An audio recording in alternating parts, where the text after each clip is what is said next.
নমস্কার বন্ধুরা, কেমন আছো সবাই? আশা করছি যে যেখান থেকে ভিডিওটা দেখছো সকলেই ভালো আছো, সুস্থ আছো, আর আমরাও খুব ভালো আছি।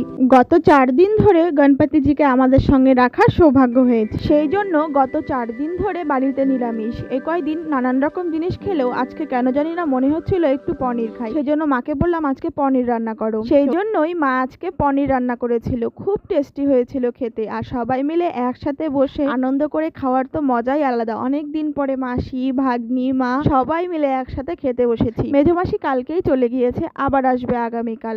খাওয়া দাওয়া সেরে রাত্রেবেলা গিয়েছিলাম ঠাকুর দেখতে। আমাদের এখানে বেশ অনেক জায়গায় গণেশ ঠাকুরের পুজো করা হয়। এই ঠাকুরটা আমাদের বাড়ির থেকে কাছেই হয়, তাই সবাই মিলে গিয়েছিলাম এই ঠাকুরটাই দেখতে।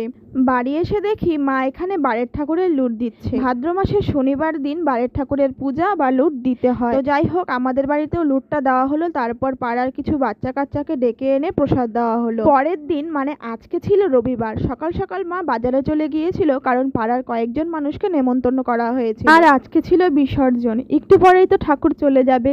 তাই একে একে সবাই মিলে প্রণাম করে ঠাকুরের কাছে নিজের মনের সমস্ত বাসনা বলছিলাম।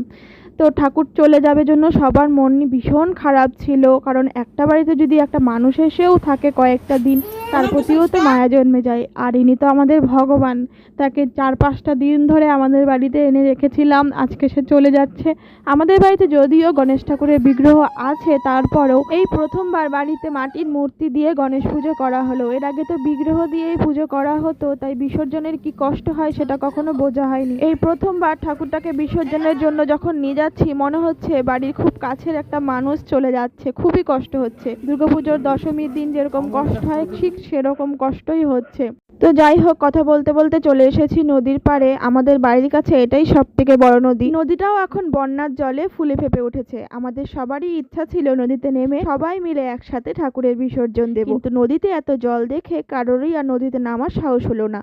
আমার ভাই একাই ঠাকুরটাকে নিয়ে চলে গিয়েছে বিসর্জন দেওয়ার জন্য। তারপর নদীতে সমস্ত নিয়ম কানুন করে ঠাকুরটাকে বিসর্জন দিয়ে স্নান করে সবাই মিলে চলে এসেছি বাড়িতে।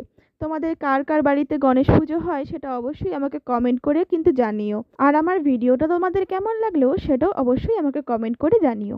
চলো এখন তাড়াতাড়ি করে বাড়ি যাই। কয়েকজন মানুষকে নেমন্তন্ন করা হয়েছে, তো সেটা জোগাড় তো করতেই হবে।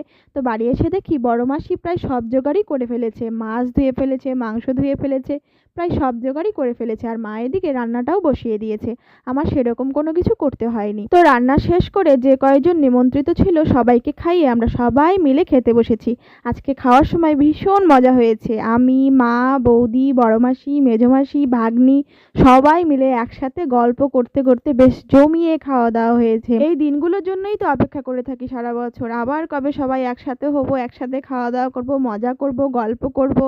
তো যাই হোক, আজকের ভিডিওটা এখানেই শেষ করছি। সবাই ভালো থাকবেন, সুস্থ থাকবেন, আর ভিডিওটা ভালো লাগলে অবশ্যই চ্যানেলটিকে সাবস্ক্রাইব